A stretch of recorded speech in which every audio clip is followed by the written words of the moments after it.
Semana que acaba, semana que começa. As últimas semanas, com os mercados em modo de férias, as atenções voltaram-se uma vez mais para Donald Trump, também para o evento do mês em Jackson Hole e ainda para alguns bancos centrais, algumas decisões de taxas de juros de bancos centrais, além de alguns dados de relevo económicos, tanto na Europa como nos Estados Unidos. Ora, começamos por Donald Trump. Como sabemos, logo no início do mês houve a entrada oficial em vigor das tarifas recíprocas dos Estados Unidos para os restantes parceiros comerciais, que tiveram algumas surpresas pelo meio, nomeadamente 39% de taxas, tarifas aduaneiras aos produtos suíços, 50% à Índia, penalizados pelas compras que estes estão a fazer ao petróleo russo, 15% na Europa e, nomeadamente, relativamente à China, tivemos nova suspensão das tarifas recíprocas por mais 90 dias. Ora, na frente, digamos, de independência da Reserva Federal face à Casa Branca, face a Donald Trump, voltámos a ter mais um episódio que continua,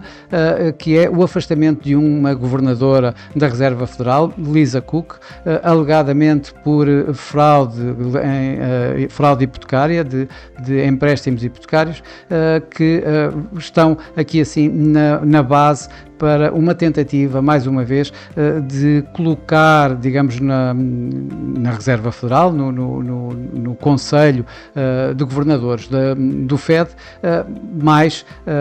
elementos que vão favorecer o corte rápido e maior de taxas de juros preconizado por Donald Trump. Também, logo no início do mês de agosto, tivemos conversações de Donald Trump com Vladimir Putin, isto na tentativa de acabar com a tal guerra entre a Ucrânia e a Rússia, que supostamente deveria já ter acabado, segundo palavras de Donald Trump, mas que, mais uma vez, foram conversações falhadas, como todos nós já conseguimos facilmente verificar. Ora, mas os mercados estavam essencialmente à espera do evento do mês, o simpósio económico em Jackson Hole, em que estávamos todos à espera das palavras de Jerome Powell, isto após o descalabro que foi dos números do mercado de trabalho logo no início do mês de agosto, onde mais do que o número apresentado relativamente a julho, foram, digamos, as revisões dos números dos 2 meses anteriores que mais chocaram os mercados, na medida em que praticamente retiraram todos ou quase todos, os postos de trabalho que tinham sido divulgados nesses mesmos meses.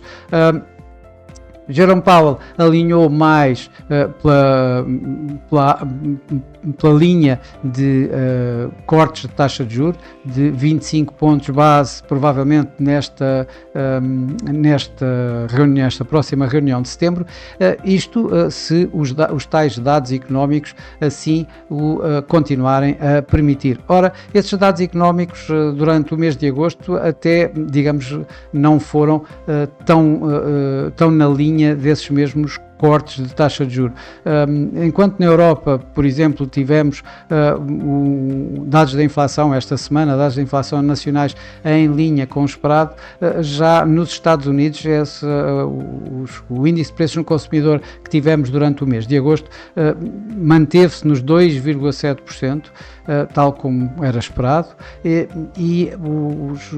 a inflação subjacente subiu de 2,9% para 3,1%. Esta semana que passou, o Core PCE Price Index, a medida preferida do FED para a inflação, subiu de novo de 2,8% para 2,9%, com a medida mensal a mostrar um aumento de preços na ordem dos 0,3%, também em linha com o esperado pelos mercados. tivemos os números do crescimento económico norte-americano, o PIB, que tinha saído a 3% e foi revisto para 3,3%, ou seja, bem acima, inclusive, dos tais 3,1% esperados pelos mercados financeiros. Ora, tudo isso acaba por alinhar, de alguma forma, mais na manutenção das taxas de juros do que propriamente um corte de taxa de juros, embora o mercado esteja, neste momento, a contar exatamente com esse mesmo corte já nesta próxima reunião de setembro. Os PMIs também, tanto a atividade económica,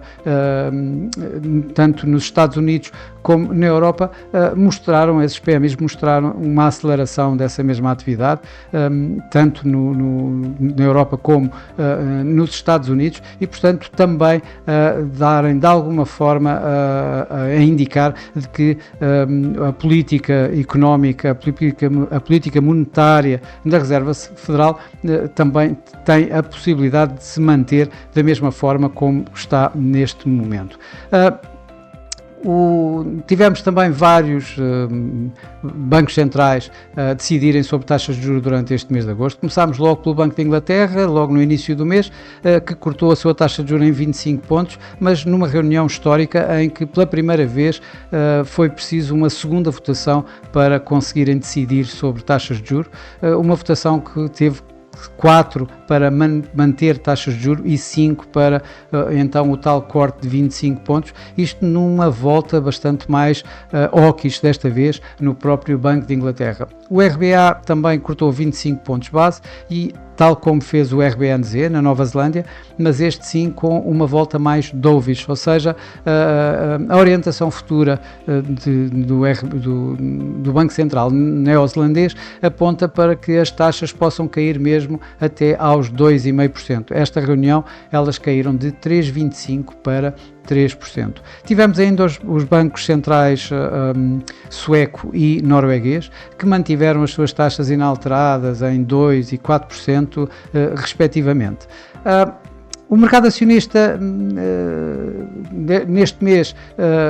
para já acabou esta semana, digamos, a abrandar desses ganhos que tiveram durante o mês,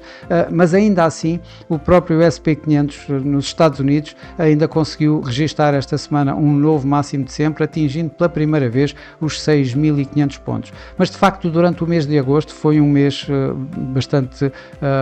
sólido, uma volatilidade reduzida em que os preços a nível global estiveram a negociar em alta. O S&P 500 ganhou aqui quase 2% durante este mês de agosto, o Nikkei ganhou a cerca de 4%, enquanto o Eurostoxx ganhou um pouco menos de 1%. Por cá o PSI também teve uma performance bastante ligeira, com um ganho de 0,6% durante o mês de agosto, sendo que na última semana perdeu 2,76%, isto com o EDP Renováveis a ser a cotada que mais perdeu durante esta semana, aqui cerca de 6%, e por outro lado a Jerónimo Martins a que mais ganhou, com um ganho ligeiramente superior a 1%. No mercado cambial também teve uma volatilidade relativamente reduzida. O dólar acabou por cair cerca de 1%, o DXY caiu de níveis de início do mês em torno de 100, ligeiramente acima de 100 mesmo, para terminar o mês à volta dos 97,50. O inverso aconteceu com o euro ganhou aqui um pouco mais de 1% e face ao dólar, o euro-dólar acabou por terminar aqui à volta de 1,17, depois de ter começado o mês à volta de 1,14. Também em ganhos teve o iene japonês, que começou o mês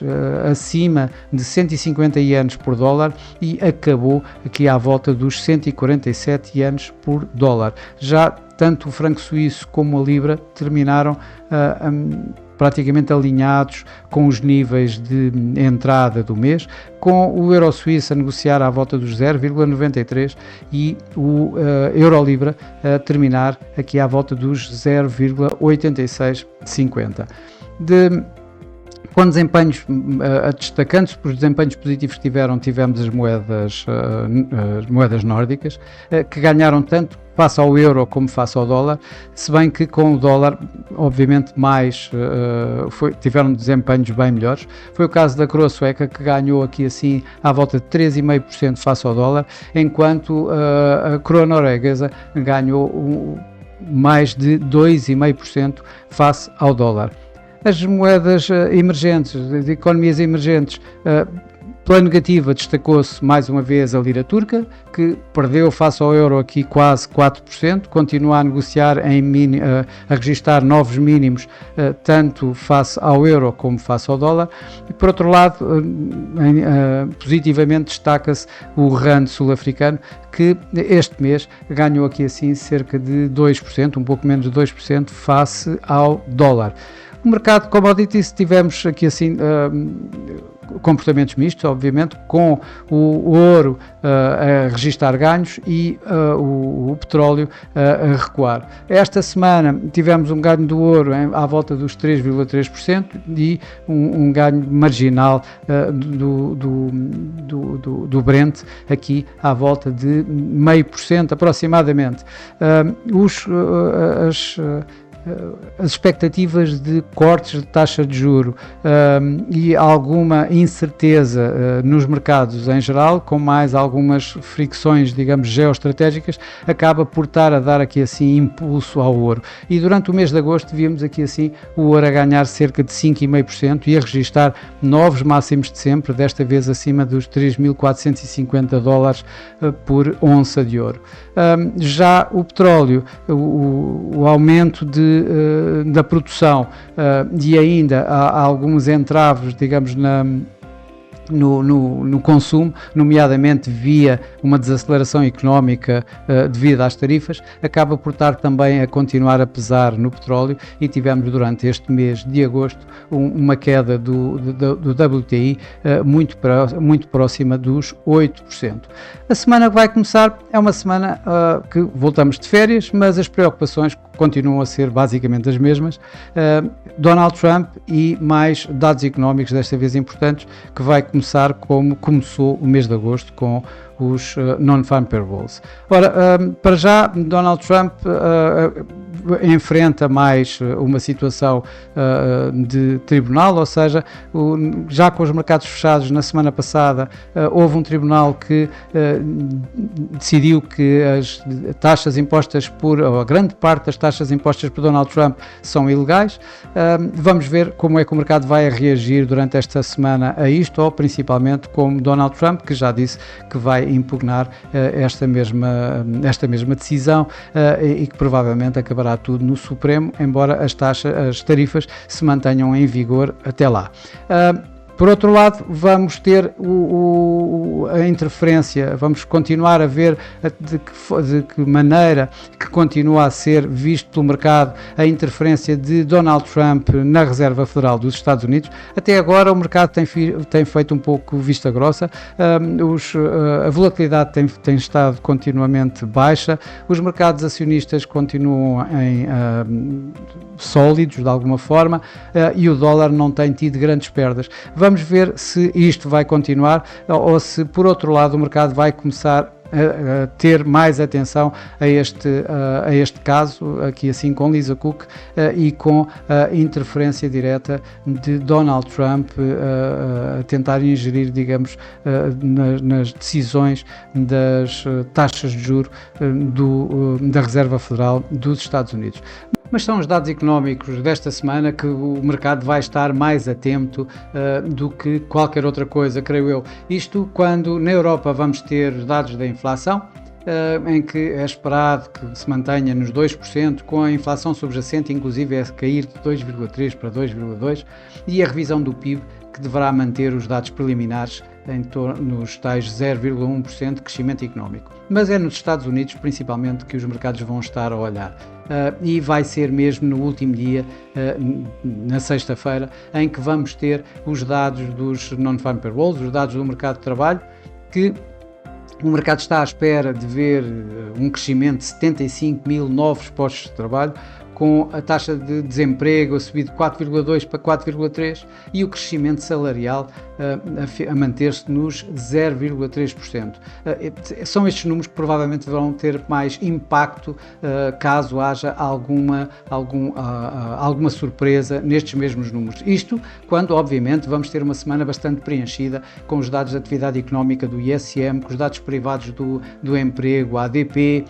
com os dados das vagas de emprego, JOLTS. Portanto, todos estes contribuem, obviamente, para alguma volatilidade que vamos ter durante esta semana. Isto numa semana que vai ser curta, na medida em que nos Estados Unidos, segunda-feira, estamos com um feriado que é o Dia do Trabalhador e, portanto, vamos ter apenas 4 dias de negociação nos Estados Unidos, portanto, uma semana curta por esta via. Bom, e para já é tudo. Desejo a todos uma boa semana para todos, bons negócios e eu, para mim, estarei por cá daqui a uma semana com mais um Semana que Acaba, Semana que Começa. Até lá!